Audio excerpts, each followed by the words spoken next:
అధ్యక్ష,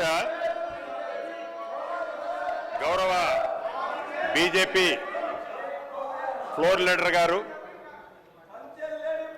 అనేక పర్యాయాలు ఇదే సభ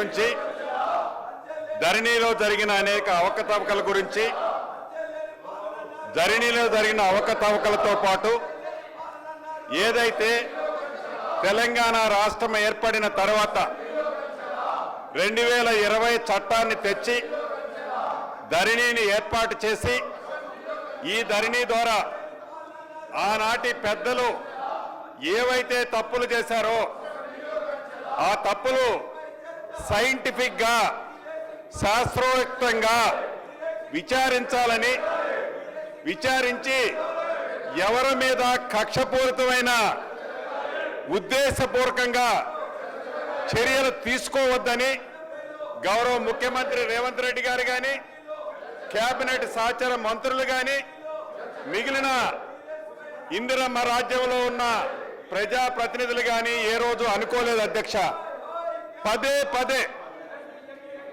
పదే గౌరవ బీజేపీ ఫ్లోర్ లీడర్ గారు మహేష్ రెడ్డి గారు ఏదైతే ఈనాడు ప్రధాన ప్రతిపక్షంలో ఉన్న బీఆర్ఎస్ పార్టీతో ఏదో మీకు లోపాయికారు ఒప్పందం ఉన్నది అనేటట్టు పదే అనటం జరుగుతుంది అధ్యక్ష. అంతేకాదు మిగతా ప్రతిపక్ష నాయకులకు కూడా దీని మీద ఏదో ఇందిరమ్మ రాజ్యంలో పేదోడు సొమ్ముకి భద్రత కల్పించే దాంట్లో పేదోడికి చెందాల్సిన ఆస్తులు పేదోడికి తిరిగి ఇప్పించే దాంట్లో మా నిజాయితీ, మా చిత్తశుద్ధి, మా నైతిక బాధ్యత కూడా ఉన్నది. కాబట్టి నిన్న మా గౌరవ డిప్యూటీ చీఫ్ మినిస్టర్ గారు, అదే రకంగా రాష్ట్ర ఫైనాన్స్ మినిస్టర్ గారు ఒక వేదిక మీద చెప్పారు, తప్పకుండా ధరణిని ఎన్నికలకు ముందు ఏదైతే బంగాళాఖాతాలో వేస్తామని చెప్పామో అన్న ప్రకారం ధరణిని బంగాళాఖాతంలో వేశాం. అంతేకాదు ఏదైతే 2020 చట్టం 3 నాళ్ల ముచ్చటలాగా 3 సంవత్సరాలకే 100 సంవత్సరాలు గడిచిపోయాయి. లోపభూయిష్టమైన చట్టాన్ని ఏదైతే దాన్ని ప్రక్షాళన చేసి ఈనాడు 2024 చట్టాన్ని తీసుకొచ్చామో ఈ చట్టం వల్ల పేద ప్రజలకి న్యాయం చేసే విధంగా, గ్రామీణ ప్రాంతంలో ఉండే ప్రతి రైతన్నకు అండగా ఉండే విధంగా ప్రజల చట్టంగా ఈ భూభారతి చట్టాన్ని తేవడం జరిగింది అధ్యక్ష. పదే గౌరవ బీజేపీ ఫ్లోర్ లీడర్ గారు మీరు నిజాయితీ లేదని మా మీద గుడ్డగాల్చి చేస్తున్నారు. గౌరవ సభలో ఉన్న ముఖ్యమంత్రి గారి అనుమతితో, అదే రకంగా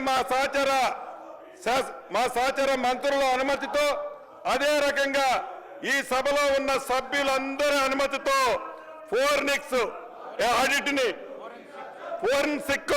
ఆడిట్ ని ఏర్పాటు చేయడం జరుగుతుంది అధ్యక్ష.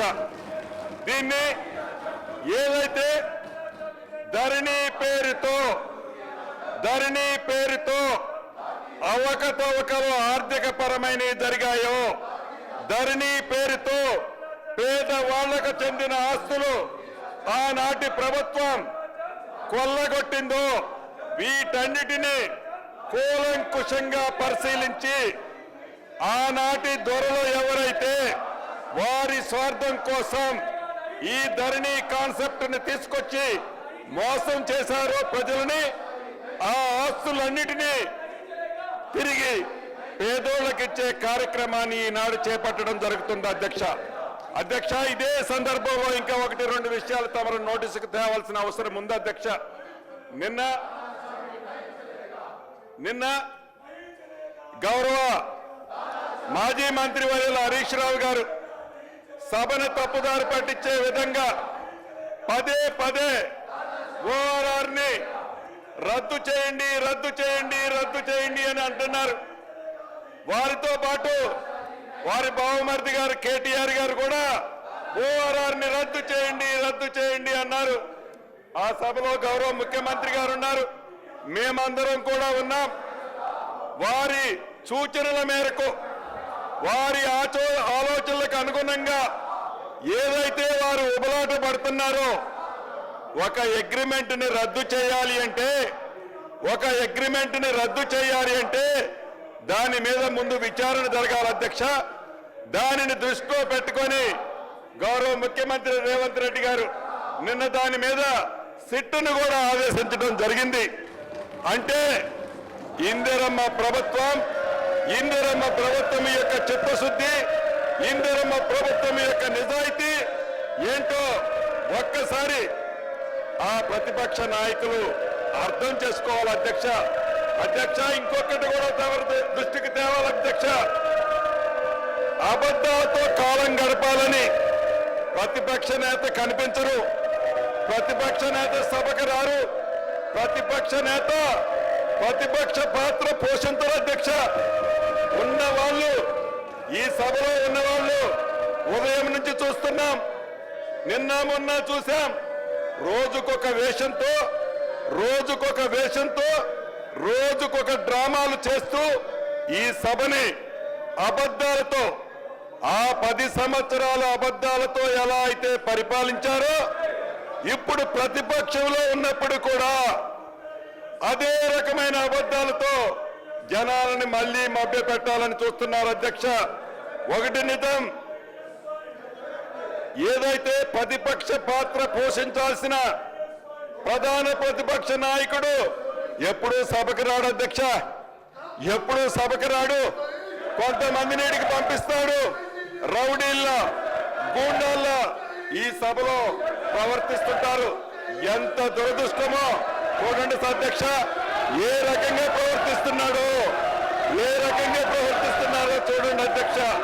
ప్రతిపక్షం అంటే విమర్శించడమే ప్రతిపక్ష పని అన్నట్లుగా ఎలా విమర్శిస్తున్నారో, ఎలా నడుచుకుంటున్నారో తమరు ఒక్కసారి చూడండి అధ్యక్ష. ఇందాక మీరు చూశారు, ఒక దళిత స్పీకర్ గారు కూడా ఉన్నారని గ్రహించకుండా మీ మీదే పుస్తకాలు ఇసిరేశారు. నన్ను మ్యాన్ హ్యాండిల్ చేయడానికి ఇదే సీటు దగ్గరకు వచ్చి బెదిరించబోయారు అధ్యక్ష. ప్రత్యక్షంగా ఇవన్నీ మీరు చూశారు అధ్యక్ష. ఆనాడు 2014 రాష్ట్రం ఏర్పడటానికి ముందు ఎన్నికల్లో, 2018 ఎన్నికల్లో ఆనాటి ముఖ్యమంత్రి గారు కేసీఆర్ గారు అనేక సందర్భాల్లో చెప్పారు అధ్యక్ష, కాపలా కుక్కల ఈ తెలంగాణ రాష్ట్రాన్ని కాపాడుతానని చెప్పారు అధ్యక్ష. గౌరవ మాజీ ముఖ్యమంత్రి గారు కాపలా కుక్కల తెలంగాణని కాపాడలేదు అధ్యక్ష. కాపలా కుక్కలా కాకుండా వేట కుక్కలాగా తెలంగాణ రాష్ట్ర ప్రజల సొత్తుని కొల్లగొట్టుకున్నారు అధ్యక్ష. కొల్లగొట్టారు ఎందుకని అడిగితే, ఎందుకు కొల్లగొట్టారు పేదోడు సొమ్ము అడిగితే దానికి సమాధానం చెప్పరు అధ్యక్ష. నిన్నటి నుంచి ఏదైతే అనేక అంశాల మీద గౌరవ అక్బరుద్దీన్ గారు, అదే రకంగా సిపిఐ నాయకులు సాంబశివరావు గారు, మహేష్ రెడ్డి గారు, మిగతా మిత్రులంతా ఒక మంచి బిల్లు పెట్టాం, ఈ బిల్లుకు సహకరించాలని అక్బరుద్దీన్ గారు కూడా అనేక సందర్భాల్లో చెప్తున్నారు అధ్యక్ష.